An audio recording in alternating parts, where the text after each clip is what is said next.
Hey folks, Roland Martin here. Coming up on Roland Martin Unfiltered, President Barack Obama is fired up and ready to go about the midterm elections. He rips Donald Trump and throws down a challenge to young voters. Vote, damn it! Senate Majority Leader Mitch McConnell blasts Senator Cory Booker of New Jersey for breaking the rules and unusual behavior. Really? The chief hypocrite of the United States Senate is talking about Cory Booker. Okay, we'll talk about that with our panel. Also, I sit down, folks, for a one-on-one with Omarosa about her new book, Unhinged. Why does she now think Donald Trump is a racist? Why the hell did she go work for him in the first place? Also, Trump calls Betsy DeVos Ditzy Betsy. And she also talks about her beef with April Ryan and addresses all of y'all who say she is not welcome at the cookout. Yeah, she got an answer for that. Trust me, you don't want to miss that conversation. It's time to bring the funk. I'm Roland Martin Unfiltered. Let's go. He's got it. Whatever the biz, he's on it. Whatever it is, he's got the scoop, the fact, the find. And when it breaks, he's right on time. And it's rolling. Best believe he's knowing. Putting it down from sports to news to politics. With entertainment just for kicks, he's rolling. It's on go, y'all. It's Roland Martin, rolling with Roland now. He's funk, he's fresh, he's real, the best, you know he's Roland Martin now.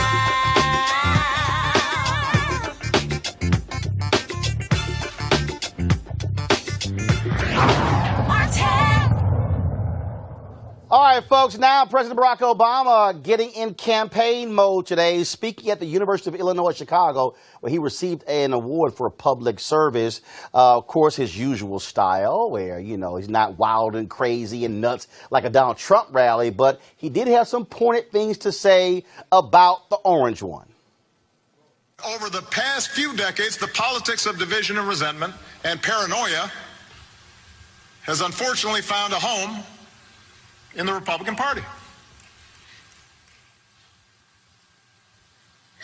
This Congress has championed the unwinding of campaign finance laws to give billionaires outside influence over our politics, systematically attacked voting rights to make it harder for young people and minorities and the poor to vote, handed out tax cuts without regard to deficits, slashed the safety net wherever it could, cast dozens of votes to take away health insurance from ordinary Americans, embraced wild conspiracy theories like those surrounding Benghazi or my birth certificate, rejected science, rejected facts on things like climate change, embraced a rising absolutism from a willingness to default on America's debt by not paying our bills to a refusal to even meet, much less consider, a qualified nominee for the Supreme Court because he happened to be nominated by a Democratic president. None of this is conservative.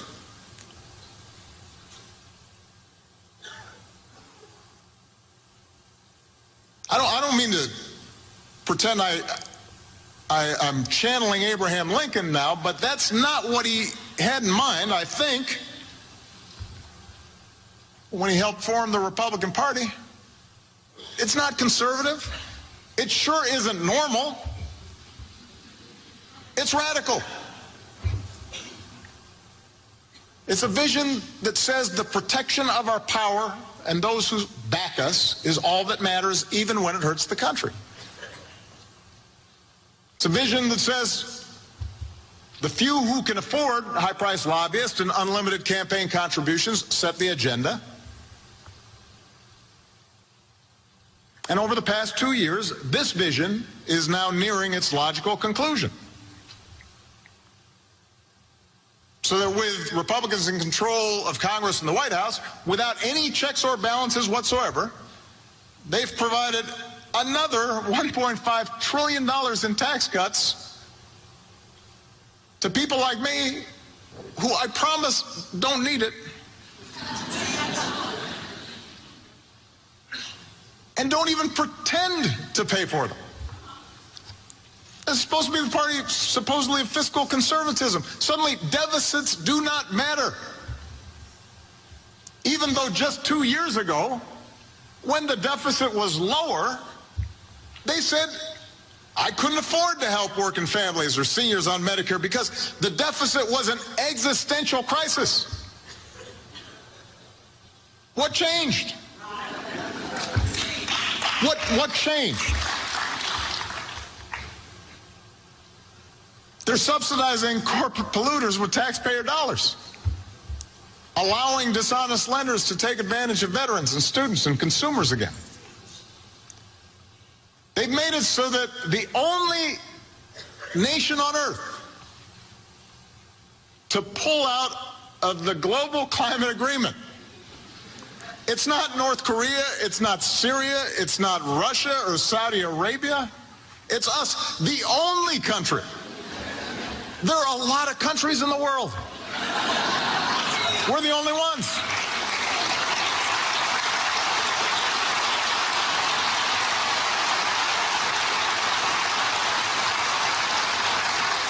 They're undermining our alliances, cozying up to Russia. What happened to the Republican Party? Its central organizing principle in foreign policy was the fight against communism, and now they're cozying up to the former head of the KGB. Actively blocking legislation that would defend our elections from Russian attack. What happened? Their sabotage of the Affordable Care Act has already cost more than 3 million Americans their health insurance. And if they're still in power next fall, you better believe they're coming at it again. They've said so.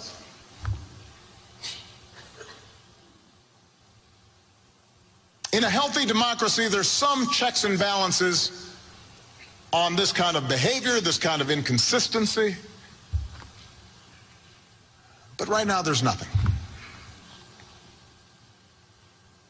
Republicans who know better in Congress, and they're there, they're quoted saying, yeah, we know this is kind of crazy, are still bending over backwards to shield this behavior from scrutiny or accountability or consequence. Seem utterly unwilling to find the backbone to safeguard the institutions that make our democracy work. And by the way, the claim that everything will turn out okay because there are people inside the White House who secretly aren't following the president's orders, that is not a check. I'm being serious here. That's not how our democracy is supposed to work. These people aren't elected. They're not accountable. They're not doing us a service by actively promoting 90% of the crazy stuff that's coming out of this White House and then saying, don't worry, we're preventing the other 10%. All right, folks, time to talk to our panel. We have Chris Metzler, of course, conservative analyst, also the author of the book, The Search for America's Soul, and Lauren Victoria Burke, political analyst and writer for NBC Black. Now, folks, in that same speech, President Obama really went after young people saying, look, you now comprise the largest group of people in America, but you can't change this country if you just tweet about it, if you just talk about it, that you have to actually register and vote.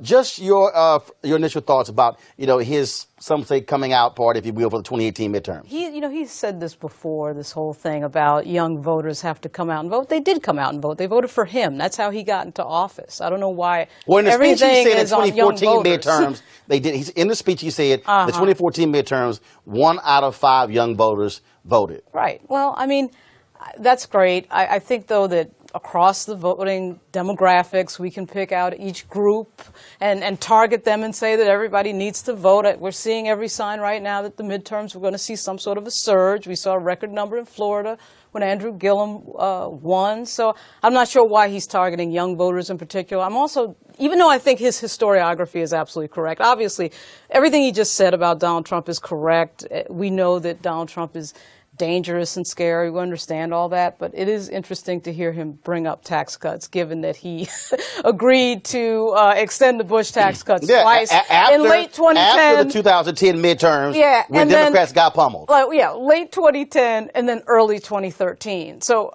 tax cuts is not a topic he should focus on very much. I was really surprised that he sort of went into that. But I get it. I mean, what he's saying generally about this president is all true. It's very dangerous, etc. Hopefully he can motivate voters. But, Chris, here's the piece. And, look, we just have to be honest. And, again, I know the people out there, they're like, oh, my God, no, really, don't say it. But the bottom line is this here. Democrats lost nearly 1,000 seats in the 8 years Obama was president. Right. I talked to people who were senior officials in his White House who said one of the greatest failures was that they spent more time focused on Obama for America, which became Organizing for America, right, and not the Democratic National Committee. And they were not putting that money in the infrastructure on the ground to drive people to vote. And so everybody keeps talking about these races as a referendum on Trump. I disagree. I also believe that what you're seeing here is also a referendum on the 8 years of Obama, where people said, you know what? We expected this to happen. It didn't happen. Now we're not going to sit here and hope we're going to do it ourselves because we didn't like what you didn't do. And that's exactly right. Look, from the standpoint of Obama, to borrow a statement from the Republican nominee in Florida, that was a very articulate presentation. However, from the standpoint of the substance of it, it is exactly the problem. The former President Obama had the opportunity to do these things. He did not do them. And so it seems to me rather odd that now he's coming out, entering into the election with the same message, a message in which people are saying, okay, we didn't get it. We didn't get what you were supposed to do. Now you want us to do it. Why? And that's the fundamental problem I have with this. And I also think from the standpoint of Democrats, it is very much, the races are very local races rather than a national race. And, you know, okay, go out and vote. Well, first of all midterms, first of all, congressional races are 700,000 people elections. Yes. They're not national elections. Correct. So U.S. Senator races are what's happening in the state. Where national comes in, they come in with money. Yeah. They come in with infrastructure. Correct. They come in with people. Correct. Well, that's where the parties come in. Yes. Because when Howard Dean was chair of the DNC, he kept talking about a 50-state strategy. Right. You have to put the money into your state parties. Yes. And then your state parties put the money into your county parties. Correct. And that's how you drive folks on the ground. And again, and let me say it right now, I know all the people who love President Barack Obama, okay? And we all appreciate his historic presidency. But he didn't do it. That's right. I'm telling you what I reported for 8 years. Yeah. And I was yelling on Washington Watch on TV One and on News One now that you have to put the resources on the ground. And so they are not like the whole deal that he's doing with Eric Holder and gerrymandering. Okay. You're doing that now, but the reality is that was happening in 2010 and 11 and 12 and 13. Right. And so, look, just so y'all know, I talked to a high-ranking DNC official, okay, who used to work for Obama. He said, bruh, you got to accept some of the responsibility for us losing 1,000 seats. That's correct. And so what the party now is having to deal with is you must have infrastructure. National, state, county, local. You got to. And that's where the Republicans have an advantage, though, because it is, in fact, that infrastructure that makes a difference. Who are you going to fund? If we have somebody who's running in a race that's D plus double digits, and we're not going to fund that particular person. And I'll give you an example. So go to my iPad. Go to my iPad. Some guy, Tim O'Neill on Facebook. Roland, be quiet. You're acting like an A better than you do. No. See, this is the problem right here. That's right. The people, I need the people who are watching, I need y'all to understand. And yeah, I call you out, Tim O'Neill, some other people. You have to be honest. Okay? If y'all want me to be honest about Republicans, like in Kentucky, they finally called out some racist who's running in Kentucky. Yeah. If you want to be honest, Democrats have to be honest. Right. And we have to stop acting like, let me be perfectly clear. Henry, go to the shot of Dr. King on the memorial. Y'all, that is not President Obama.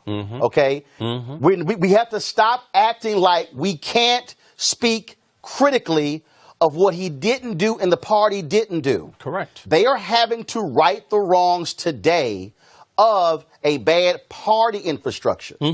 And so Republicans had to deal with the exact same thing. Right. Republicans had to deal with not having a strong national party. We did. State party, county parties. Right. And all of a sudden it's like, because that's how you win elections. You win elections by out-organizing, out mobilizing and getting folks to the polls. Well, even more granularly, and I'm surprised he didn't bring this up, is, of course, the Democrats fell asleep at the wheel when it came to the maps and redistricting. And the way you fall asleep at the wheel is you don't pay attention to your state and local races in terms of state houses. Exactly. And I'm not saying Barack Obama should have been responsible for that granular level, but of course the level above that, they're all controlled by each level. But you called it granular level. The other thing, though, about hold on, the president... no, I want you to move to that point yet, because see, this is where we need to educate everybody who's watching. Okay, when we talk about, because you said redistricting, somebody who's watching right now going redistricting. What that means is very simple: the party that wins the most seats in the states controls how the congressional lines are drawn, but not just the congressional lines. They control how all the lines are drawn, the state rep and the state senate. So why do the Republicans have an 81-seat majority in Florida? Because they drew the line. Why do Republicans have a supermajority in North Carolina? Because they drew the lines. Why is it that Democrats could beat Republicans in Wisconsin by 10 points and still be in the minority? Because they drew the lines. And so redistricting, gerrymandering, is based upon what happened on state level. And so all those people voted in 2008. Didn't vote in 10. 16 states flipped to total GOP control. And what did they do? Redrew the lines, voter suppression. Of course. Voter ID, slashing polling locations. And so that's what November means. And to the folks who are watching, y'all can, again, be mad at me all y'all want to about Obama. But what happens in this November sets up 2020 when the census kicks in to redraw the lines again. And what's actually, Lauren, then Chris. What's actually going to happen is the Democrats are probably going to take the House and maybe even the Senate, and hopefully they will, work on the infrastructure piece. But the other thing about what the president said, what President Obama said that is interesting is that, his messaging gets very in the weeds. And I'm not sure you need to get in the weeds when you have a historically bad presidency like Trump. So he's getting in the weeds, but really all he needs to do is state the basic and obvious deficiencies and scary elements of this president. So it's always interesting to watch the fear that the Democrats have of bringing up Trump or bringing up impeachment. Now, all of a sudden, Al Green in Texas looks like he was way ahead of his time because he was the first to bring up impeachment. But really, that needs to be discussed. And I don't know why they're afraid to say, this is a historically bad president. Chris, then first of all, Melanie Campbell, of course, Black Women's Roundtable, National Coalition of Black Civic Participation. Glad to have you on the panel as well. Chris, what's your comment? Then I'm going to go to Melanie. Yeah, so let's be very clear in terms of the Republican strategy. Our strategy is very clear. We will be loud, we may be wrong, but we're going to be loud and wrong at the same time. And from the standpoint of state politics, too many people are just paying attention to national politics. That's not where the action is happening. That's going to catch up to you on November 6th. Well, Melanie, and again, I thought overall it was a good speech by President Barack Obama. But the whole idea, again, of imploring young people as well, I still go back to something I did at the NAACP, I did with messaging. And for me, this is what I do. And when I listen to people, they talk about, okay, why you got to vote? My deal is you look somebody in the eye who's 17 and say, you got to vote because the Parkland kids who will kill can't. Right. You got to vote because Trayvon can't. Right. You got to vote because you going to school in a year or 2 years and you damn sure want a loan and you want to be able to do it. You should vote to make sure you don't get screwed by some for-profit school because Betsy DeVos has now let the wolves back into the hen house. You need to go out there and vote in November because you should want to be having on your parents' health care till you're 25 and this dude is going to take it. Look, highbrow, I get all that. That's great. But this thing comes to basic, fundamental things that appeal to black people, white people, Latino people, Asian people, men, women, gay, straight, don't matter. Cornell Belcher had it right 2 years ago when he said it was about black power. The themes that are resonating and getting us to show up in the primaries, although it needs to be better, is about power. It's about understanding that what Donald Trump represents, it's about race. It's a racial issue. We understand about that this man is a racist. In that you have sections in the Department of Justice. Folks in the South understand what sessions mean to us. That's why when Doug Jones won that election, he was blessed to win it because we understood that there was something else going on with going on. And so when I've been in Georgia and in Florida and even in Pennsylvania, everybody's talking about the same thing, that the racism is rampant, and also in Alabama. The racism is rampant. Folks are being bolder with it, louder with it. Heck, I got on a plane going to Birmingham for a conference and had on my immigration is a black thing and walked. I wasn't blessed to have first class on this one. Right? I had to go sit with the people. And the amount of folks, I'm going from Atlanta to Birmingham, and the white men who pretty much everybody sitting in first class that particular flight were all white, looking at me like they ready to take me out. So the reality, people, the racism, the overt racism, people saying, not just saying that they showing it, and then you have a president of the United States that is actually the commander-in-chief of racism in this country. Well, why won't the Democrats message that? Why won't the Democrats message what you just said? And when I say message it, Republicans have always been great with bumper stickers. This ain't that hard. Right. I have been, look, first of all, y'all, I said to him directly, I said, Mr. President, man, some of the sickest people in America are broke white people. Mm-hmm. Go to the most red place in Alabama or Mississippi and say, I passed the Affordable Care Act for y'all. Do you know how sick y'all are? Here are your county numbers. You're this, you're this, you're this. The bill is also for y'all. Right. And I said, stop going to these little suburban counties in Virginia or Ohio. Sometimes you got to go to the belly of the beast. People want to hear. And look them in the eye and challenge them. Right. And not let them off the hook. The last to do that were Lyndon Johnson and Robert Kennedy. Why a contemporary Democrat hasn't tried that is a mystery to me. I mean, there's plenty of places to do that. The white poor, to me, are actually the most ignored group in American politics, which Donald Trump figured out and took advantage of. No, Why they don't message them? They're not ignored. They're not ignored. As Howard Dean says, and Chris, being a Republican, they hit them with God gave guns. Right. Now they hit them with God gave legal immigration. Mm-hmm. Oh, they're not ignored. They're ignored. They don't talk to them about money, but they ain't ignored. No, ignoring is not something that's happening to poor whites. When it comes to real policy with regard to poverty, they are ignored. No. And Donald Trump hold on. No, they're not ignored. Mm-hmm. What Republicans, Chris, back me up on this. They're not ignored, Lauren. What Republicans are doing is that's a message you want the Republicans are purposely not discussing poverty with them. Right. Yeah. They are saying they the reason you broke. That's right. They the reason you're sick. So why discuss poverty? Why wouldn't Paul Ryan discuss that issue? Because he doesn't have to.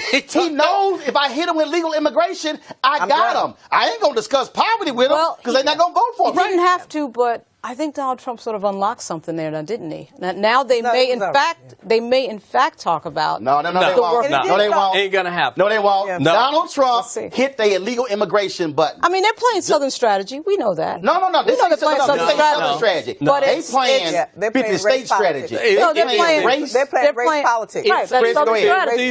That started with Southern strategy. No, but it's a 50-state strategy. For me, as somebody who's working with a number of the folks you're talking about. You in the room. They do not feel ignored. Trust me on that. Now they don't. No, they don't feel ignored. In fact, they feel embraced. I'm telling you. Right. Again, I think great speech by President Barack Obama, but what it boils down to is it's not going to be speeches. No. It's not going to be tweets. Nope. It's not going to be TV ads. This thing is going to be neighborhood by neighborhood, block by block, That's precinct by precinct, literally going on doors. Right. And that's are y'all registered? And Roland, it's also not going into the city of Atlanta. It's going to Clayton County. It's going down to Albany, Georgia. It's going where our people have been pushed out. Gentrification has run rampant in any Chicago. They're now in the southern suburbs. And so we have to go out to where our folks have been pushed and go into the rural areas as well. My sister Latasha Brown, on that bus tour, got big bus that's saying the South will rise again. With Black Voters Matter, right? why is that? And what did the T-shirt say? It's all about us. When we say, it's power of the sister vote, it's about me. Yep. You got to speak to my issues. That's what's getting our folks to show. And that's why our people are winning. That's why you have been jealous over there in Maryland, and Stacey Abrams in Georgia, right, and Andrew Gillum, all of which I say I can touch their lives, right, place in my life, to see them, because they're speaking, not necessarily all the messaging is there, right, but I can see you, I can see me in you. Hold right? tight Not just because you're black. Hold on one second. Y'all gonna really, I know y'all gonna enjoy this next conversation. So I had a chance to interview Omarosa a little bit earlier today about her book, Unhinged. And unlike all the other networks, I want to know about all the black stuff. So there's some stuff that we covered in this interview that you didn't hear on the rest of the network that she wrote in her book. The panel's gonna comment. They all gonna comment on this after we play it. All right. Hit play. This is me chatting with Omarosa. Omarosa, glad to have you here on Roland Martin Unfiltered. So let's get right to it. We'll start, though, not with your book, but with another book. Bob Woodward has dropped his book. Folks are talking about it. And what's interesting is that in his book, he is describing many things that you've also described, that really this place that is in utter chaos, and a president, frankly, who is sort of being treated like a child and leading like one. Yeah, one of the congressmen referred to the White House as an adult daycare. And I have to say that I wouldn't disagree. There were times that we walked into the Oval and we knew that we were not going to have a productive day because he was in a really bad mood or he saw something that triggered him. He certainly wasn't going to comprehend any of the policies, the briefs that we put in front of him. And so we would just scratch the morning and try in the afternoon. But that's how it was trying to work with this president. And the fact you describe in your book him being barely literate, not wanting to read documents, having the reading comprehension, if you will, of an 8th or 9th grader. Yeah, he can read, but reading and comprehension are two different things. And what we quickly realized is if we simplified all of the policies down to a one-pager, created bullets, and made it look appealing, then it would keep his attention long enough for him to get the basics. And so, but surely as an adult, you're sitting there going, okay, this is the President of the United States. This is the most powerful person in the world, and you're having to handle this person like a middle schooler. Yeah, but the thing that you think about are the consequences for not having him make those decisions. There are decisions in the White House that only one person in the entire country can make, and that's the president. And so we quickly realized that if he didn't make those decisions, things couldn't move forward.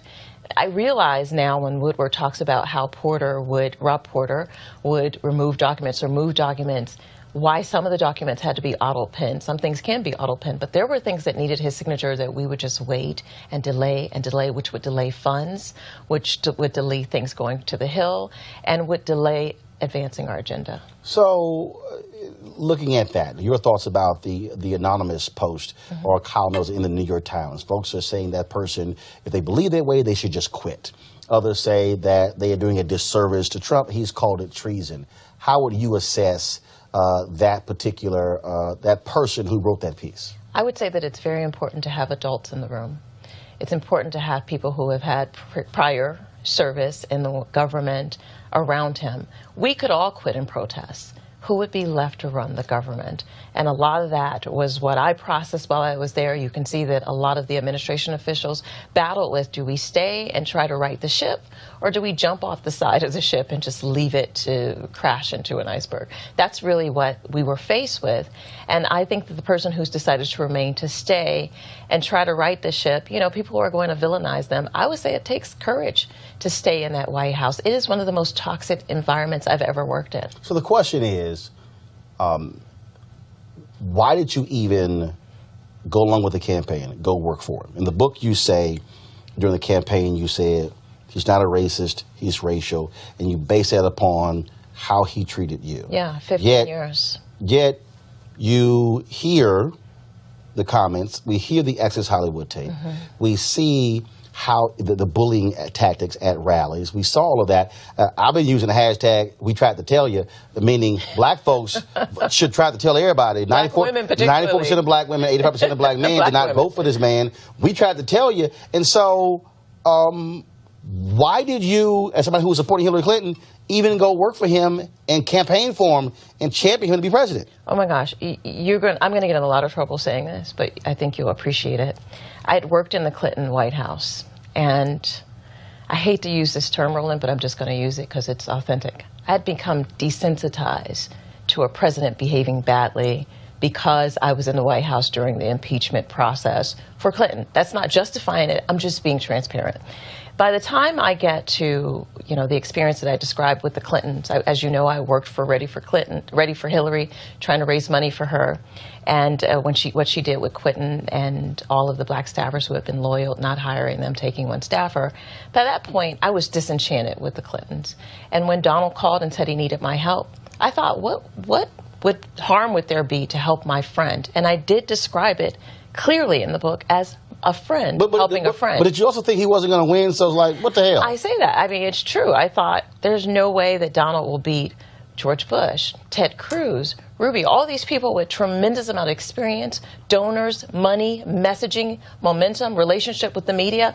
I thought, I'll support my friend. We'll have a good time. Donald will go launch his Trump TV, which is what he was going to do if he didn't win. And so during that, you got black folks who are calling you a sellout, calling you a traitor, who are blasting you, who are saying, how can you work for this man who started his career off being under investigation and being charged by HUD for not wanting to rent to black folks? How did you justify that when you had this whole set of... Justify the name calling? No, justify... Still work campaigning on his behalf, going to rallies, saying why he should be elected, why black folks should look forward to him being president. Because I am of the school of politics that believes that we should have representation on all sides, that we should have someone in the Republican Party, we should have some in the Independent Party, Green Party, the Democratic Party. I do not believe that African Americans should give 100% support to the Democratic Party, or they will be taken for granted, exploited, and used. So let me ask the second part of your question. But did you believe it? Were you saying that you believe it, or was it sort of, okay, this is what I got to do? I was never a Republican. I always said I was a Trumplican, meaning I wanted my friend to win. That's the bottom line. I wanted Donald Trump to win. Now, when you start going back and assessing things that happened with his family, when his family was sued, like you said, for housing, when people started talking about Central Park 5, I had a chance to ask him face-to-face about those things, to listen to his justification. What did he say? The first thing, the housing thing, he said they sued my family's company, and they sued multiple companies at the time. It wasn't just a singular lawsuit on Trump. And he explained what happened. He said that he wasn't trying to block out African Americans. I had to take him at that. But Central Park 5, when he explained that to me, if you understood, which I didn't understand, that they had confessed, and so that was when Donald called for the death penalty. I'm not justifying, I'm just explaining what he said to me.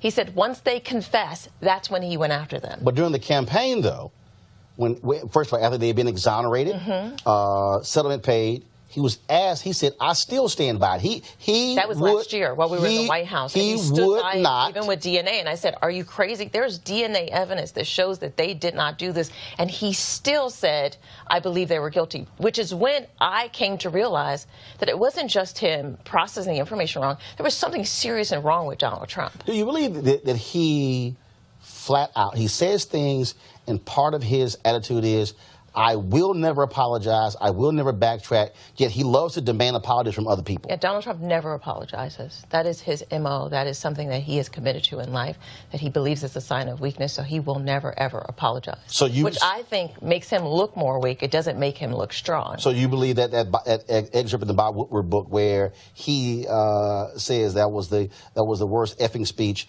he had to give when he had to criticize the white supremacists and neo-Nazis, I saw it with my own eyes. When I went in there, I don't know if you remember, we tried to arrange a meeting with Tim Scott. Tim Scott came, and they thought that was enough for race reconciliation after Charlottesville, and I lost it. Meet with the one black United States Meet the one black, and he really didn't feel that he needed to do any more. He felt like Obama let down the country, which I thought was ridiculous, and not healing all the racial problems in the country in the 8 years that he had. And so I had to take him to task. Of course, I wanted to quit and protest. I was ticked off. And then I realized if I leave, there will be no one sitting here to keep this man in check from those impulses that are so dangerous for our country. And I looked to find one of the black Republicans who were begging to serve, who would be willing to take that position. But they say you blocked him. Kay James has said you flat out blocked her. Michael Steele's, others. I mean, they say you were the biggest impediment. But they black also Republicans. say I was weak and I didn't have any power. So you can't have it both ways. Roland, they can't say I was ineffective, I didn't do my job, and I didn't have any clout, and then in the same breath say I had the ability to keep hundreds of black Republicans from coming into the White House. I wasn't the head of presidential personnel. I wasn't the head of HR, but they want to assert that because the truth is the Republican Party has had a bad relationship with black Republicans since still. Remember, they had the black exodus. All the black Republicans quit. Reince Priebus ran against Michael Steele, accused him of stealing. You say in your book that when you tried to have this meeting in Black History Month, Reince took their names off. He went through and said he gave me problems. Elroy Saylor gave me problems. Michael Steele gave me problems. When I said, well, appoint Elroy to a position. He said, Elroy Saylor. Elroy Saylor. Elroy Saylor, folks who don't, chief of staff to Congressman J.C. Watts. He actually said that Elroy would never pass the background. He's got criminal stuff. I mean, this is the stuff that came out of Reince Priebus's mouth, not my mouth. And he had problems with Michael Steele and some of the other black Republicans, but they want to pin it on me. The truth is they had issues. They had a black exodus. All the black Republicans quit because they had beef with the party. That has nothing to do with me. I want to talk about language. And you say, when he gave a speech, you said, I begged him not to say, what do we have to lose? And also, you people. And you said he never seemed to understand that. He didn't understand that you people and saying the blacks love me, that's a problem. Yeah, he and other white men in the administration had problems with language and how they communicated with black people. It wasn't because they weren't told, because I corrected him again and again. But he says, well, it's not, I don't mean anything harm. That's just how I've been saying it for 50 years. When he made his comment about shithole countries, Haiti was one of those countries. You went to Haiti for the inauguration of a new president, and you write, him saying, why did you choose that shitty country as your first foreign trip? You should have waited until the confirmations were done and gone to Scotland and played golf at Turnberry, of course, where he owns. And yet you say you had to remind him, dude, you campaigned in Miami. We went down to repeatedly, over and over again. We made all these commitments, but not only that, I went down, I made commitments. I went to the country, made commitments to the president of Haiti. So when he started talking negatively about them, of course, those comments came out publicly. It was also my word on the line of saying we were going to do better by Haitians than what the Clintons did. But we didn't. We've let them down. We turned our back on them. And he stopped TPS protections for Haiti. That was one of the primary things that I was fighting for while I was in the administration. So that was just for show. That was just him talking to a group. I'm going to help you. No, I believe he wanted to. Once he got in, the Republicans around him shut him down, and they forced their agenda on him. And Donald Trump started to align himself with them. Remember, he wasn't. But he hasn't changed, though. He hasn't. Even though supposedly he's now more in control, it's not like he's rescinded that Haiti decision. It's still in effect. It is still in effect, and the same with El Salvador and several other countries. The problem is that because we've decided, and when I say we, black leadership has decided, we're not going to deal with them for 4 years, we'll just see what happens. The problem is they can make decisions about TPS and not get any pushback because no one's going in there to demand that they extend TPS because the conditions in Haiti have not improved for people to return. 40,000 Haitians back to Haiti would completely burden that economy that the president of Haiti is trying to rebuild. You call Steve Bannon and Stephen Miller alleged racists, but then you go in on Jeff Sessions in his racial history. Do you believe that Jeff Sessions is a racist who does not like people of color? Yes, absolutely. And why? Well, first of all, his track record. I mean, not only has he used words that are inappropriate towards African Americans, but the aggressive ways that he's dismantled civil rights protections in this Justice Department is just mind-blowing. This man has worked to make sure that not only where we talk about justice and civil rights and keeping our inner cities safe and giving the funding so that police and community relations be improved, he's rolled those back. So that instead of them improving, they've actually deteriorated. And I would use Chicago as a prime example. And with that, it's very interesting because this president often loves talking about Chicago. He does. Has not gone. Refuses to go. Refuses to go. If questioned, where's your plan? There is no plan. It's because he has a beef with Rahm Emanuel.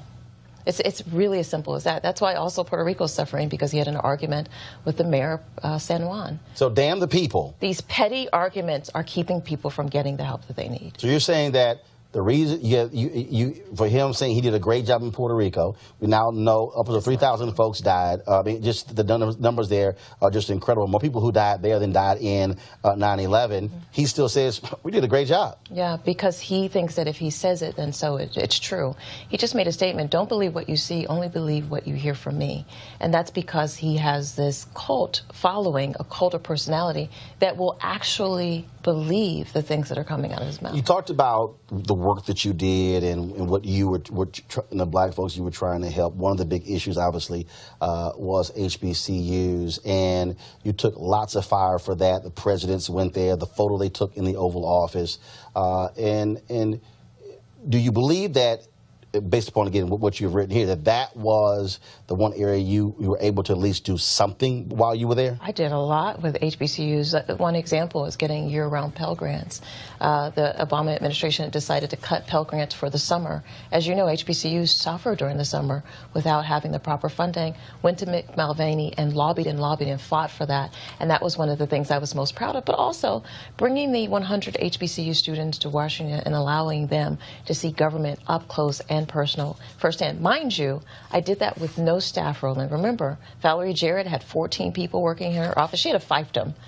I only had an assistant. And so I was able to accomplish these things, not to the great success that I wanted, because I just didn't have the resources, but to the best of my ability. Also moving the HBCU initiative from Department of Education back into the White House, and I want to deal with Department of Education because you clearly have no love for Betsy DeVos. You accompanied her when she went to Bethune-Cookman, Howard University, and you write that they left you where they were supposed to travel somewhere, and they left early. She told you to call Uber? She did.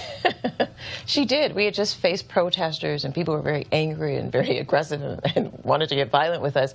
And yet the next morning, she left early and said, well, just Uber over to the building. And I took an Uber, all right. I took it right to the airport and flew back to the White House. And then you said you went to the White House and you tell Trump, what you refer to as DJT, you said he shook his head in disgust. He said she is Ditzy DeVos. Mm-hmm. Because that's what he calls her? Yes, he calls her Ditzy DeVos. First of all, he has nicknames for everybody, derogatory nicknames. And he said he was going to get rid of her because he had basically cut a deal for her to serve because of the amount of money that she and her family have raised to support his efforts and his campaign as well as his inauguration. But about her, you say the depth and breadth of her ignorance is a travesty for the children. I can tell you after years sitting in those meetings and observing her that she's woefully inadequate and not equipped for her job. And then you said she does not care about your children. Be afraid. Be very, very Look afraid. Look at the decision she just made towards Howard University. Put them in a category that's going to put $108 million burden on an institution that was already struggling. Put them in a classification that's equivalent to a beauty school. I think that that was something that she did being malicious because she wanted to send a message and because she does not understand the historical contributions that HBCUs made to this country. I said earlier during the campaign you said he's not racist, he's racial. You've now changed your opinion. What caused the change for you to say, no, Donald Trump is racist? Oh, well, first of all, hearing the tape of him using the N-word, that's number one, most profoundly. So you've actually heard the tape of him using the N-word? Yeah. And I'm going to tell you that I feel that I put myself out there. Hundreds of interviews, you saw them, saying, this is my friend, he's done so much, he's not racist, over and over and over again, only to find out that he absolutely doesn't give a damn about African Americans or the community. And in fact, he speaks that way, calls us names, and thinks that we're beneath him. That, to me, putting myself out there over and over and over again is probably one of my greatest regrets. So by working on this campaign and then going to the White House, you saw a side of him that you had not seen in the 14 previous years. Within the first week. Within the first week, when they passed the travel ban, they called it a travel ban, but you and I know it was a Muslim ban. And I went to them to explain, him and Stephen Miller and Steve Bannon, and said, this is a ban towards people of color. And they're like, what? I'm like, 90% of Muslims are people of color. You are banning people of color from coming to the country. And they're like, you can't look at it that way. They're coming from dangerous countries. And I said, this is absolutely ridiculous. And that was the first sign that this administration was going to try to harm people of color through their policies, decisions, and actions. We talked about it on my show, the number of people who have been removed from this administration who have made racist comments, whether on radio, whether on print.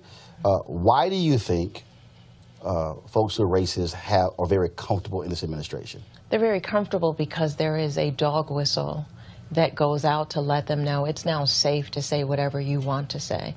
Things that used to be said in private and behind the scenes are now openly stated. And then when they get busted, they say, oh, we didn't know that that was harmful. Like saying, don't monkey this up with, Ron DeSantis in Florida. Yeah, he said, oh, I didn't know that was a racial statement. That's absolutely not true.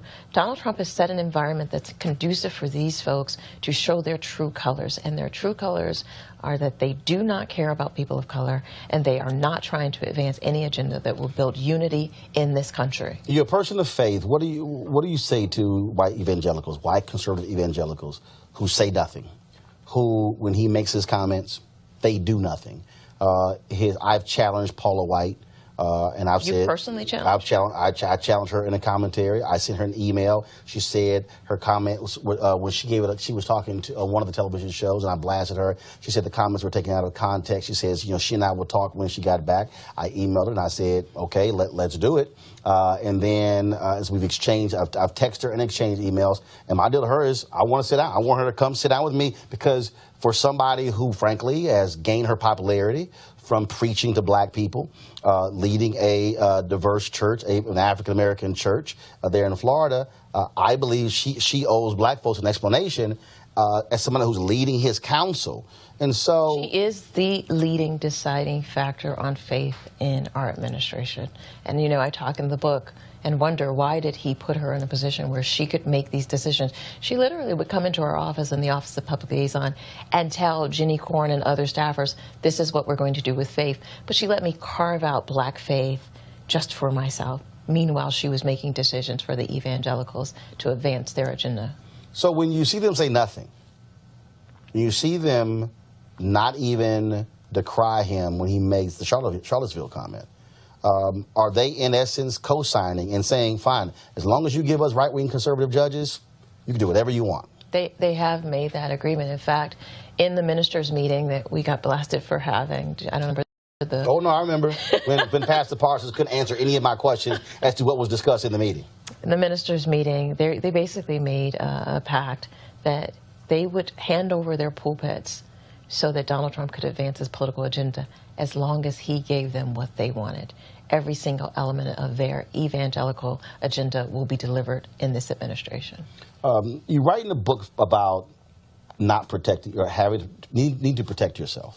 We now know that you recorded meetings, a number of different things. When did you start that? Was there something where you said, you know what, I don't trust what's going on here, I need to get these folks on tape? Was it from the outset? Or was there something that actually happened where you said, I got to do this? Well, let's just take, for example, the black Republicans who keep saying, I never wanted to meet with them, I never wanted to help them.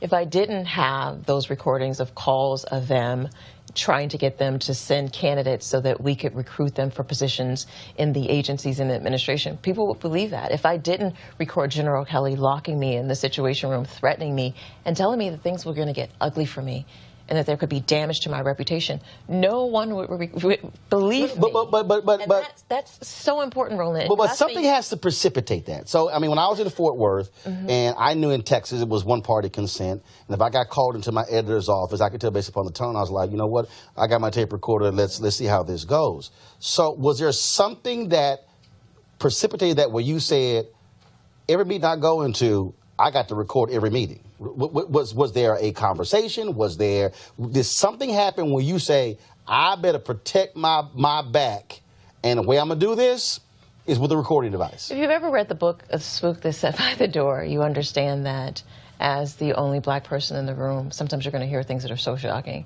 that even if you repeat to people, they won't believe it. There were moments where I knew that if I did not cover my back, no one would believe it. More importantly, I would not be able to explain how the decisions were made, how Donald Trump came to the decision to separate parents from their children at the border, or where the genesis of that started. I can't go into much more detail. As you know, Donald Trump has decided to sick his legal team on me. I'm in the middle of an arbitration proceedings with him. But I will say I have no regrets about making those recordings and protecting myself, and we'll use that when we go into the court of law to demonstrate the corruption that I witnessed in the campaign as well as in the White House. If we were at a dinner party and it was a group of black people and folks said they named black folks who they could not stand, Clarence Thomas probably will be first and your name will come up. How does it make you feel when black folks say, you can't invite her to a cookout, we don't want to see her, we don't want to talk to her, she's a traitor? The phrases they use to describe you are vile. How does it make you feel when black folks say that about you? Well, first and foremost, let's acknowledge that all black people are not a monolith. Right, right. When you say black folks, that's not just one collective group, and we do not all participate in groupthink. So there is a large segment of African Americans who support me, who supported me when I was in, who sent encouragement, who do not reduce themselves to calling names and saying things about cookouts and that sort of thing, because I was the woman in the arena. There's this poem about being the person in the arena who knows victory or defeat, but what's worse is the person who doesn't put themselves out there, who's never fought. I'm a soldier. And so when people call me names and lob threats at me, the truth of the matter is, if you're not at the table, you're on the menu. And I've been in politics for 20 years. If you want to put yourself out there, you've got to be prepared to take the lumps and the bumps, and that's what I did. So if people want to call me names and judge me, that's fine, but I had to make sure that the community that I was meant to represent, that I was in there to represent, was represented when decisions about budget and taxation and housing and policing were made. And if that means that I'm going to be called names or people don't invite me to their cookout, so be it. I'm at the point where I will throw my own cookout because I've earned that through my experience, my education, and the ability to put myself out there and make a difference. And when you're making a difference, you're not going to have everybody agree with you. You're not going to be popular. So what? I put myself out there. I follow the path that God has outlined for me, and I stand firmly in what I did. And the regret that I have is that more African Americans don't get involved in the political process. And you know why they don't? Because they see what happened to me. The reason they're discouraged from running for office or getting into political office, because they see the names that I get called, how people treat me, how you get shunned, and they get discouraged. So I'm going to encourage people that we need you. We need them in the race. We need them involved. We need them in the fall during the midterms. And don't get discouraged by the names of the people or the naysayers, the critics. They're always going to be there. But what we need are people who are brave enough to put themselves out there to be change agents for our community. We need that more than anything. April Ryan gave an interview. She has a book coming out where she says the Trump administration is trying to destroy her career. The two of you used to be friendly. Wasn't she a bridesmaid or something like that, or was supposed to be in your wedding? Something along those lines. And it is as if it's absolutely oil and water. Yeah. Do you believe this administration is trying to destroy her career? She early on said that you said there was a dossier on her, on me, Pastor Jamal Bryant. I called you immediately after that, which was ridiculous. I don't give a damn. I'm it's public. But that relationship, I take it, it's non-existent. Let me just say, I have a tremendous amount of respect for her. You may not know this. I met April when I worked in the White House the first time, back in 1998, 99, when she first was starting and I was starting. So we came up through politics. And I'm glad that she wrote a book so she could tell her story. But I think it's important to understand that she had an incredible job to do in a White House that is not friendly to the press in general. They just don't like the press as a whole. And they have been aggressive to her. And I wish her nothing but luck. I don't hold grudges. I really don't. I have moved on. And, you know, the truth of the matter is, you know, she shared some story about me being drug out and all of that. I mean, obviously with me revealing the tape of the moment I walked in the Situation Room to the moment that I get back into my condo, none of that was true. But it's because she was misled and people used her. I think the White House leaked that to her to use her. And I regret that they did that to her because she has an incredible reputation. And I wish her nothing but the best. I truly hold nothing personal because she was just doing her job. What's next? What's next is that I am going to be on the front lines to, first of all, leading a resistance so that we can get this man out of office. One of the things that I did was help him get in, and I hope to commit the rest of my time to getting Donald Trump out of office. And what does that mean? Does that mean you will, if he doesn't get indicted or if he doesn't get impeached or resigns, that mean that you will be out there, whoever runs against him? If a Republican runs against him, if I was a Democrat, that you will be campaigning against him? Three tiers. One, voter registration is important. Two, educating voters so they can get out. But three, I mean, I think you know, I've talked about in the book that I participated and continue to cooperate with the Mueller investigation so that we can expose the corruption. And I will continue to do that. And I will continue to blow the whistle on the corruption that's happening. That's important. And that's a big part why I'm traveling the country and sharing this message of getting engaged, getting involved, and making sure that you're on the forefront of the change that we have to see. All right, the book is Unhinged, an insider's account of the Trump White House. Omarosa, Manigault, Newman. Appreciate it. Thank you, Roland. All right, folks.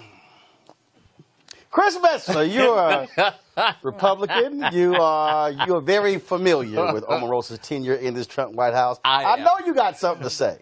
Well, I have a number of things to say. First of all, I don't think she gets her black card back. I think that's number one. Number two, her whole conversation about not blocking black Republicans is simply a lie. She blocked Kay Cole James. Kay, of course, now is president of the Heritage Foundation. She blocked a number of people. When Kay was being considered for a position in the White House, she said, over her dead body. So that is an absolute lie. Look, at the end of the day, she's doing what she has to do to sell her book. I don't find her credible. I've never found her credible. She's a Democrat, which is fine. She essentially is an opportunist, and we see that occurring both in her book and in her conversation with you. Melody? I haven't read the book. I heard there's a line in there about me in the book. I don't plan to read the book. I don't have a lot to say about Omarosa. I wish her well,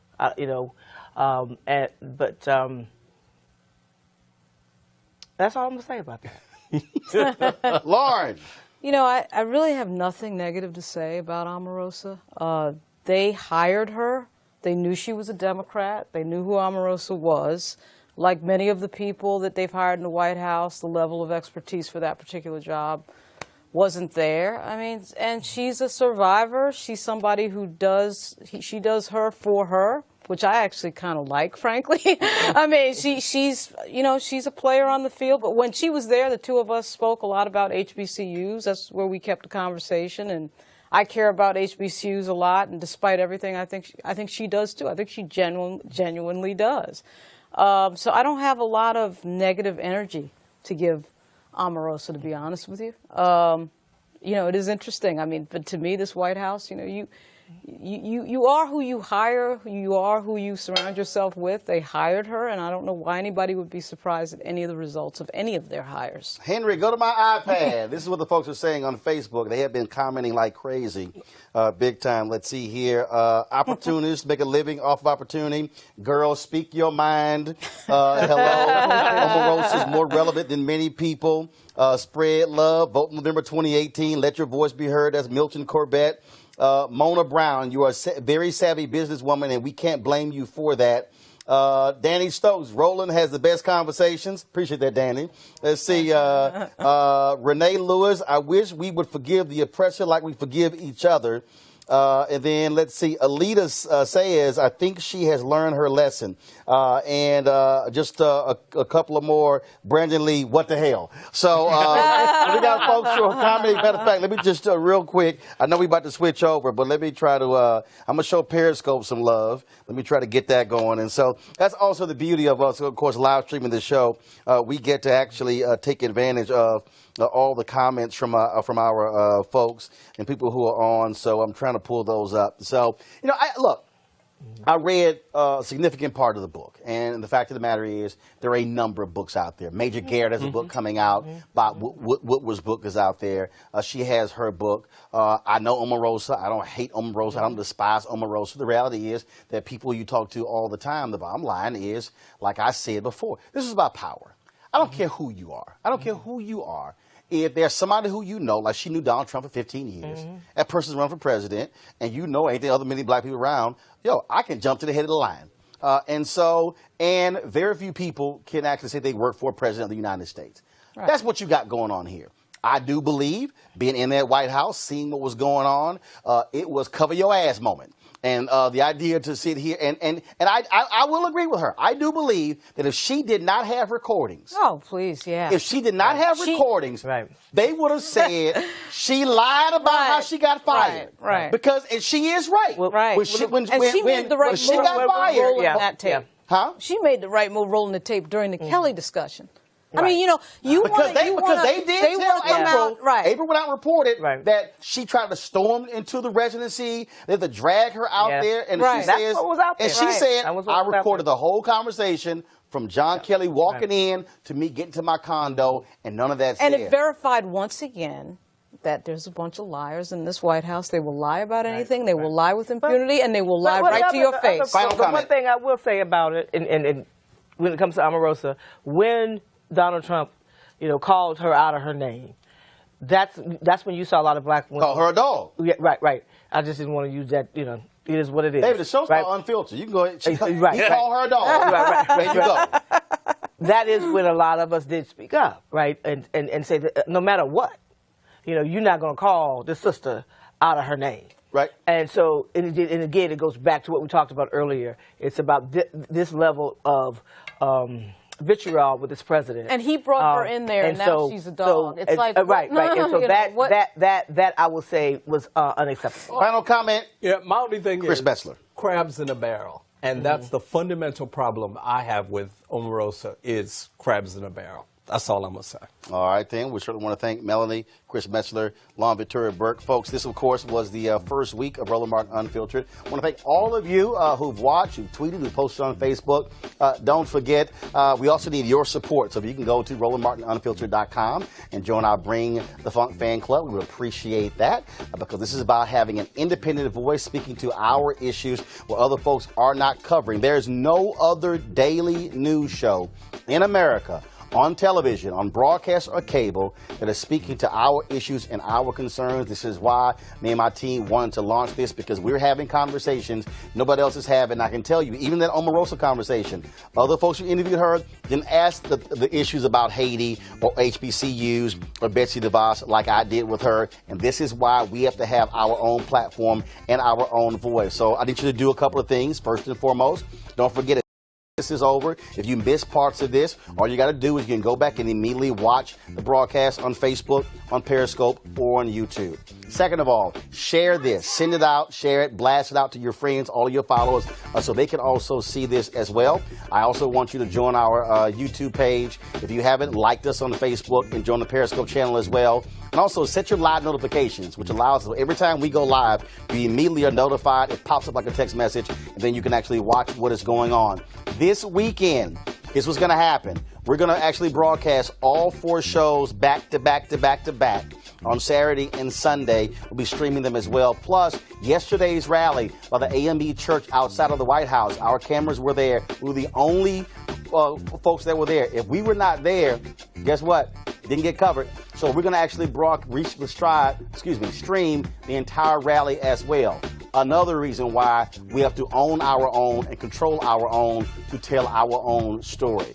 On next week, I'll be joined by Bobby Brown on Monday, talking about his career, his recent movie on BET, and he's going to explain to me what the hell is up with New Edition and all this back and forth. Second of all, we'll also be talking with Mario Van Peebles. He has a new movie coming out. Yours truly is starring in that movie. Yeah, I'm going to tell you about that as well. And, of course, next week is also Congressional Black Caucus, ALC, and Melody and her group. They're launching their report on a survey on the viewpoints in the state of black women in America. It's an annual report, so we'll be talking to her as well. Plus, Cheryl Pearson McNeil with Nielsen on the state of the black consumer. So we got a jam-packed week, and you know how we do it. Unapologetic, and also Unfiltered. Go to RolandMartinUnfiltered.com. I got to go. Y'all have a great one. Holla!